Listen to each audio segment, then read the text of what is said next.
Good morning, everyone. Thank you for being part of this worship with us.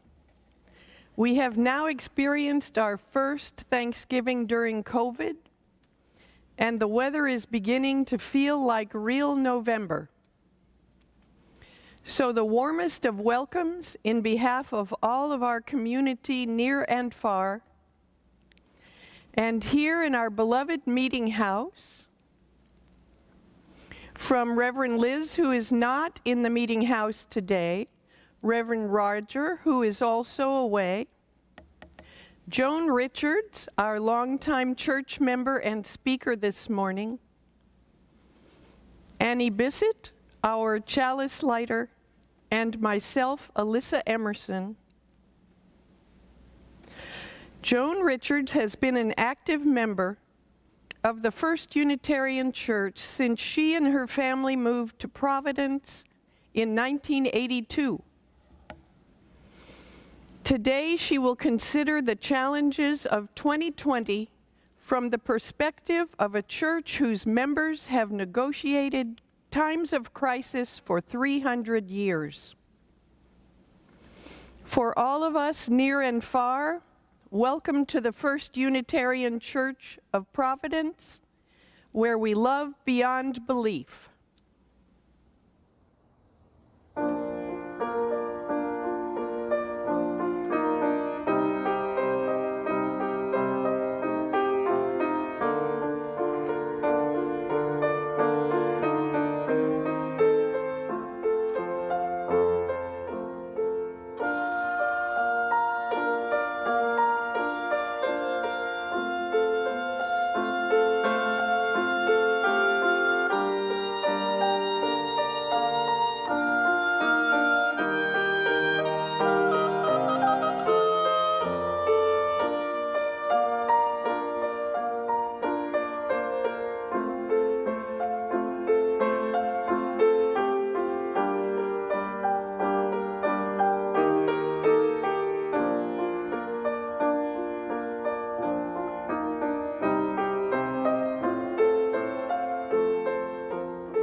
Good morning.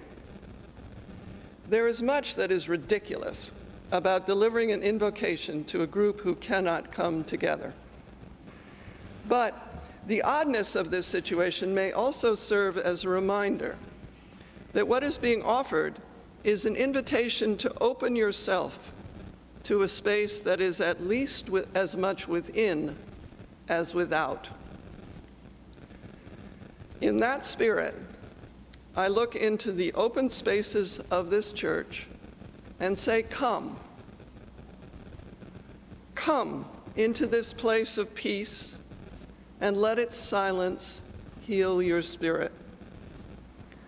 Come into this place of memory and let its history warm your soul. Come into this place of prophecy and power and let its vision change your heart.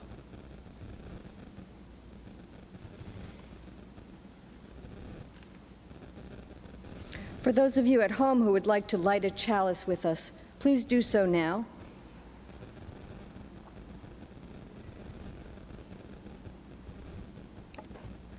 And join me as I say these words found in our order of service. We gather this hour as people of faith, with joys and sorrows, gifts and needs. We light this beacon of hope, sign of our quest for truth and meaning, in celebration of the life we share together. Let us join together now to sing hymn number 88, also found in your order of service, Calm Soul of All Things. Hymn 88, take 2.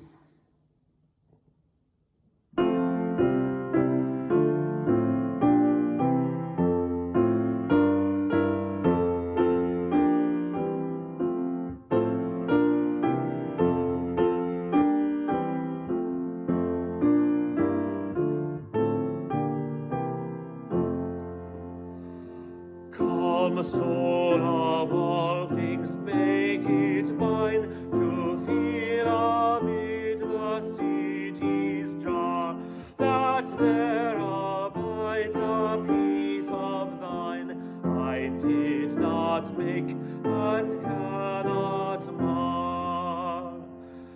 The will to neither strive nor cry, the power to feel with others give. Call me more, nor let me die before I have begun to live.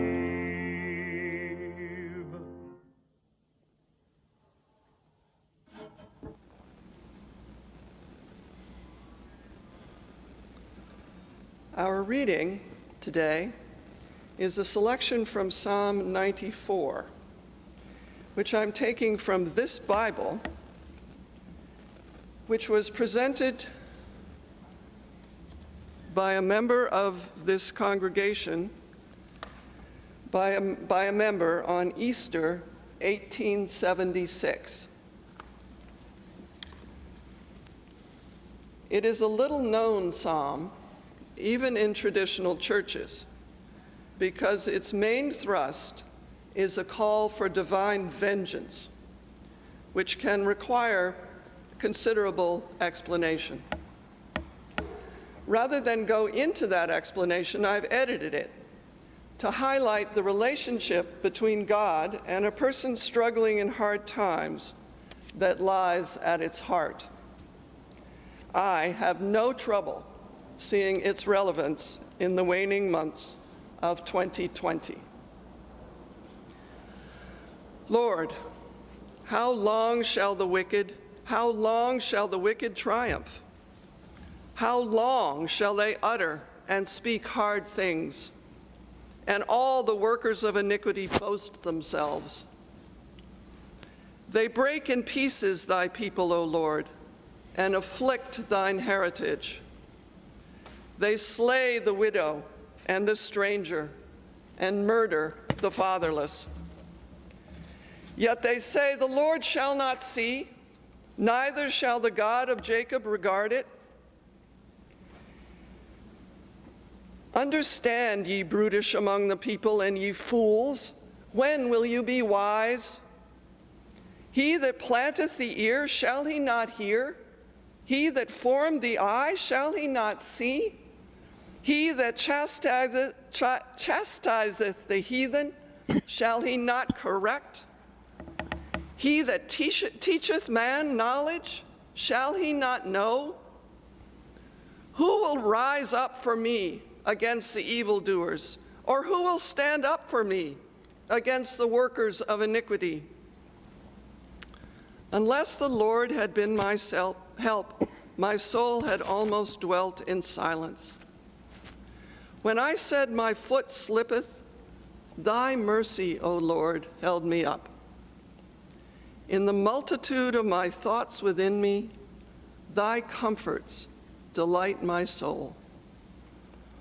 Yea, the Lord is my defense, and my God is the rock of my refuge.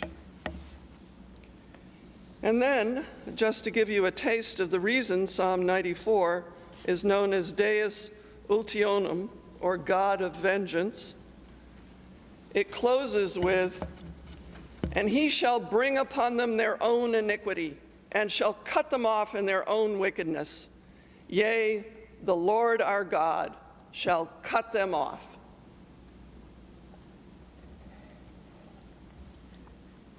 Let us begin sharing our joys and sorrows. A candle of healing for Lisa Rose as she recovers from a broken ankle. A candle of compassion for El Paso, a community that is mourning tragedy upon tragedy, overwhelmed by coronavirus. We pray for healing and an end of suffering. A candle of joy and thanks to Ann Boyd and her crew for the care packages, masks and tea bags she made, packaged, and sent to the congregation. So lovely and loving. A candle of gratitude for everyone agreeing to wear your mask. Such a small thing is saving all our lives. Let us be glad that we have each other to share our joys and sorrows. It makes all the difference. Amen.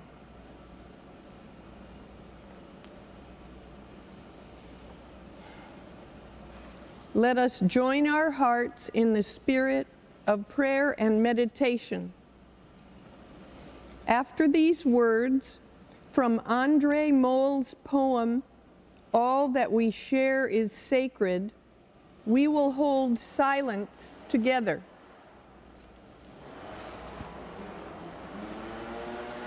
If you are remembering someone lost to you, please raise your hand or stand in silent witness during the silence.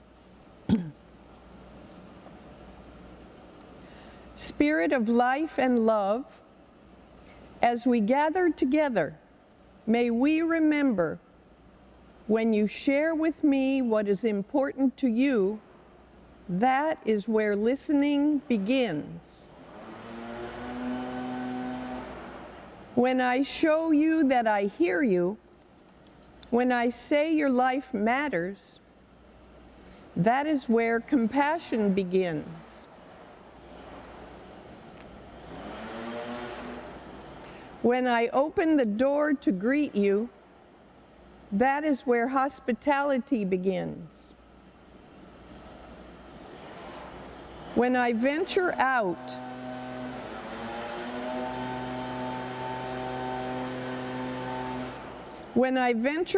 to bring you to shelter, that is where love begins. When I risk my comfort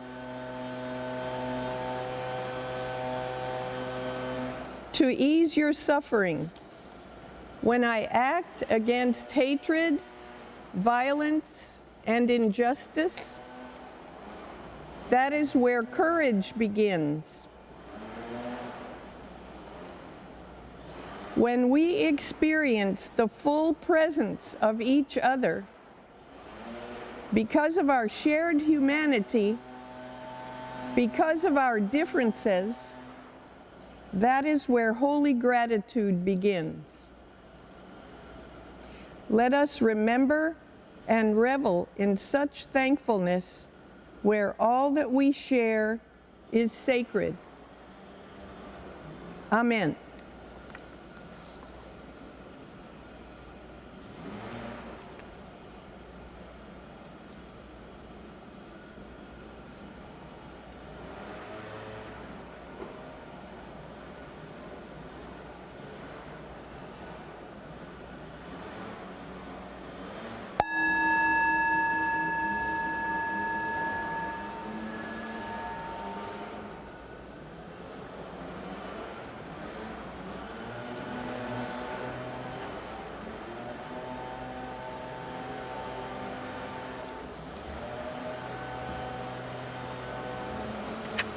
Okay.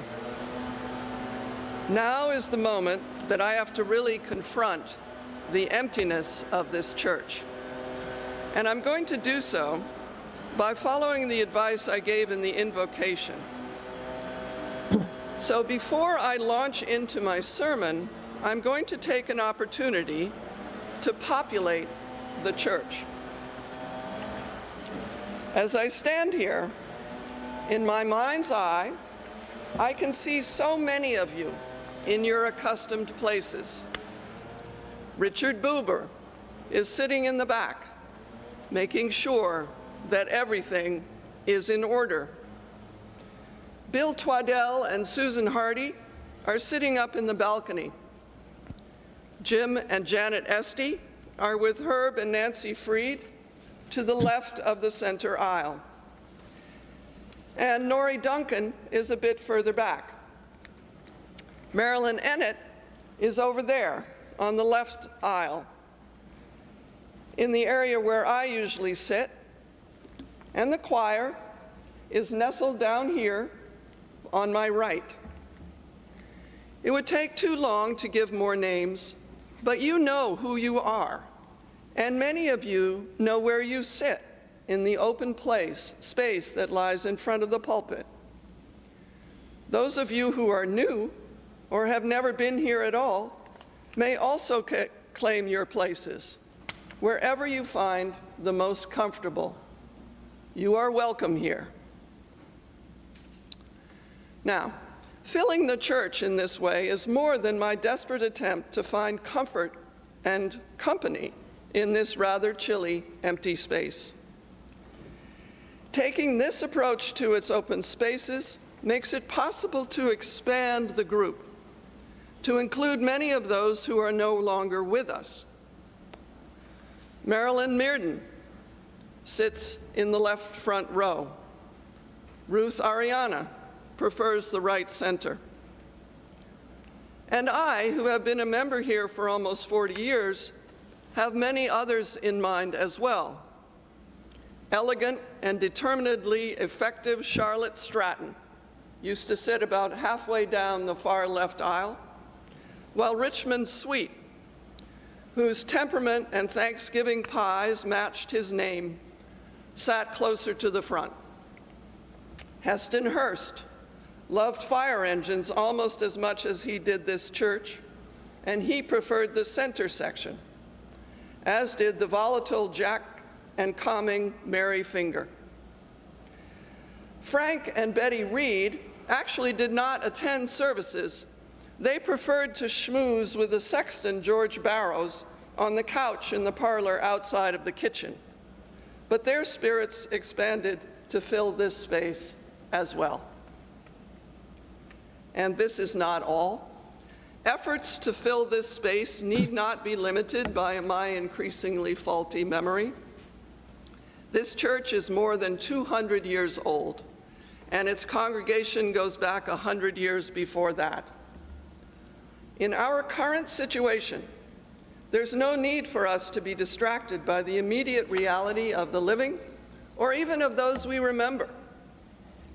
Approaching this church virtually frees us to experience the enormous mass of humanity that has gathered in this space. And welcoming them all in is, for me, the silver lining to giving a sermon in an empty church. Let me explain. Joining forces with those who have gone before us is, for me, the best way to navigate our current harsh times.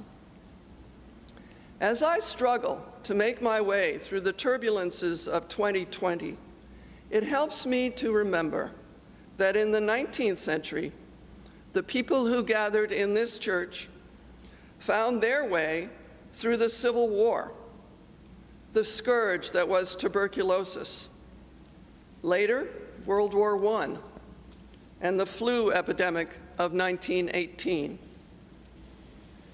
I know little else about them. The specifics of their lives are lost in the mists of time. But I find the spirit that carried them through in the words of our opening hymn, which were written by one of their contemporaries. Calm soul of all things, make it mine, to feel amid the city's jar that there abides a piece of thine I did not make and cannot mar. Remembering that other people in this church, in their very different times, were also reaching towards the calm soul of all things, helps me find the strength to do the same. I find their effect to be more transformative as well. Recognizing and honoring their presence entails opening ourselves to worlds that are in many ways very different from ours. In particular, it asks us to put aside all of our 20th and 21st century objections and just listen to the voices that sing from the Bible they bequeathed us, right here. I realize that speaking from the Bible and of God is deeply problematic for many, most, or even all of you. But for me, it is the key to moving through the crabbed and troubled world of the 21st century. I realize this can be a stretch, but for me it is a good one, because it allows me to hear the wisdom that has carried so many people through so many hard times. Negotiating the concept of God, or the Lord, is perhaps the most formidable challenge that faces moderns as they try to learn from our forebears. I find that a helpful way to approach this tricky concept is by recognizing that what the word God refers to is at least as much an experience as it is a being. You can see this again looking at our opening hymn, in which the singer is hoping to feel the peace that lies outside himself. If challenged, I will comment, he would have agreed that women were not only able, but actually more able to feel that peace as well.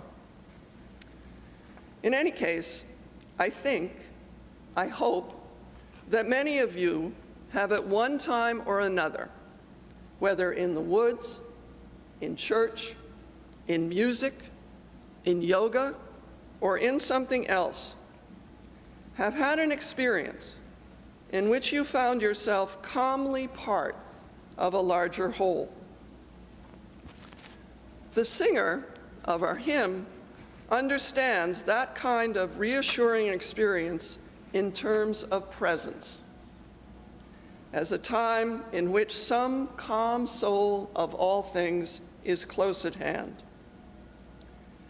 for those in any number of churches around us, as well as for generations of congregants in this church, that calm soul is called God, or the Lord, which is to be found in the Bible. The challenge, or one of them, of God, understood as experience in this way, is that although those experiences may be very powerful and wonderfully positive, they are also essentially ephemeral. Most of us, anyway, cannot hold on to them for very long. They may promise the kind of strength we need to get through hard times, but too often, when we are faced with the particularities of our lives, they slip between our fingers. It is as a model of this dynamic that I'm drawn to the 94th Psalm, actually. Even as he railed against the enemies that besieged him, the vengeful psalmist acknowledged that unless the Lord had been my help, my soul had almost dwelt in silence. His cries for revenge are heartfelt, but even as he spews them out, he recognizes, in the multitude of my thoughts within me, it is ultimately thy comforts, the comforts of the Lord, of the calm soul of all things, that delight my soul. Even as the psalmist struggles against those who gather themselves together against the soul of the righteous and condemn innocent blood, he tries to remember, yea, the Lord is my defense, and my God is the rock of my refuge. The psalmist knows that the Lord must be present to keep his foot from slipping as he confronts the evils around him. But he also knows that presence is fleeting and ephemeral. Again and again over the course of the psalm, he loses contact, and again he pulls himself back from wrecking the vengeance and tries to turn the process over to God. At least that's what I see when I read this and others of the vengeful psalms. There are actually quite a few of them. And although I may say tut-tut when they call for revenge, it's not as if I never call upon the powers that be to cut off people I find offensive in their own wickedness. But I do have a mantra for when I feel my foot about to slip. May God watch. As at least some of you know, I'm not a particularly calm person, certainly not these days. But time and time again, when I find myself about to lash out in righteous fury, I draw myself back. May God watch. Whenever I do so, I am invoking Tom Alburn, who was the minister of this church from 1975 to 2000, and whose image grins cheerfully upon us when we have coffee in our parlors. Tom was a Buddhist who liked to describe the great round dome of this church, it's enormous, as his mandala. Tom closed all of his services with a benediction, which began, "May God watch between you and harm in all the empty places you must walk." This may seem a somewhat odd statement from a Buddhist, but Tom was a spiritual shapeshifter who had a way of being all things to all people in his congregation. I went through a particularly intense period of spiritual development under his watch. My deep biblical Christianity came as rather a surprise to him, but he responded with a joyful laugh and took me in. Tom shepherded me through many years of biblical exploration, and at the end of every service, I felt myself recognized in his benediction. A great deal has happened since Tom retired, but his blessing has remained. The God it invokes is recognizably the calm soul of all things of our opening hymn, and the God our psalmist is reaching towards as well. Tom did a better job than the vengeful psalmist of recognizing that God is not going to interfere directly as we struggle through. But that does not mean we are alone.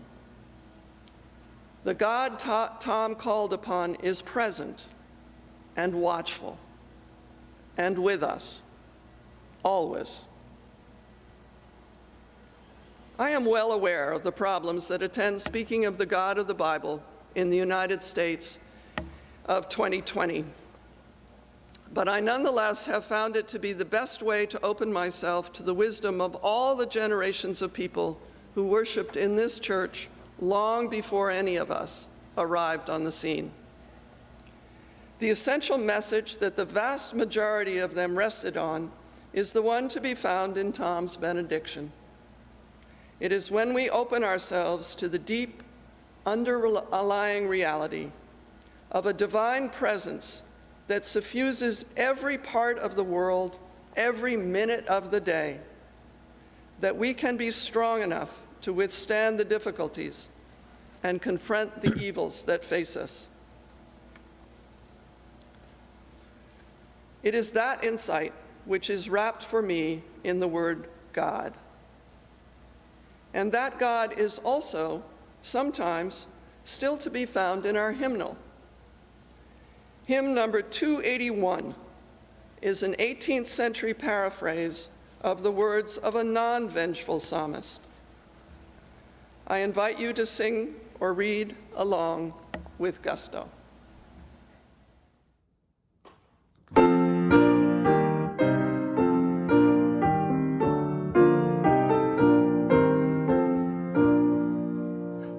O God, our help in ages past, our hope for years to come, our shelter from the stormy blast, and our eternal home. Before the hills in order stood, or earth received its frame, from everlasting thou art God, to endless years the same. 1,000 ages in thy sight are like an evening gone, short as the watch that ends the night before the rising sun. Time like an ever-rolling stream bears all our years away. We fly forgotten as a dream dies at the opening day. O God, our help in ages past, our hope for years to come.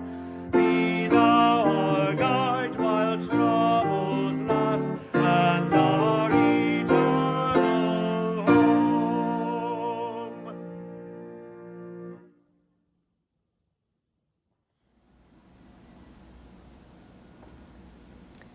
We now have a special opportunity. We do not have ushers to bring the offering plates to you, but especially on this weekend, we have much to be thankful for, and our church community is part of what keeps us safe and brings us together, even in these times of separation. So if you receive the weekly newsletter, at the bottom of it is a link that you may use to send the church a donation so that we can pay our loyal staff who are keeping us going until we can truly be together again physically.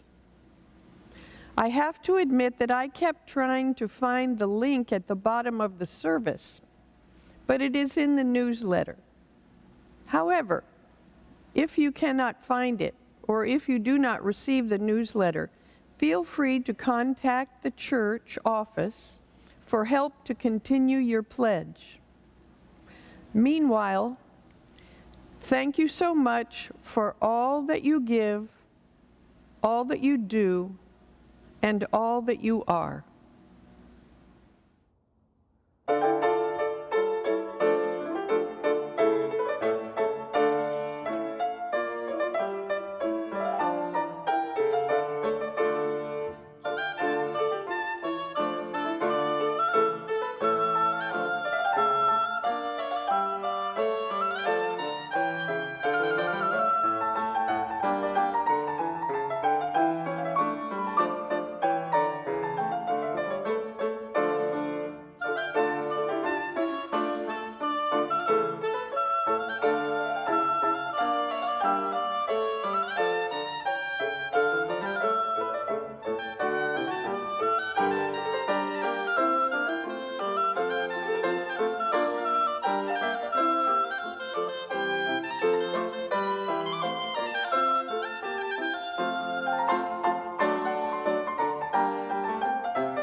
Please join me in speaking the words we say every week as we extinguish the chalice.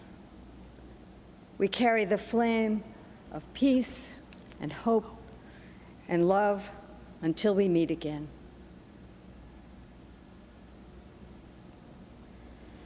May God watch between you and harm in all the empty places you must walk.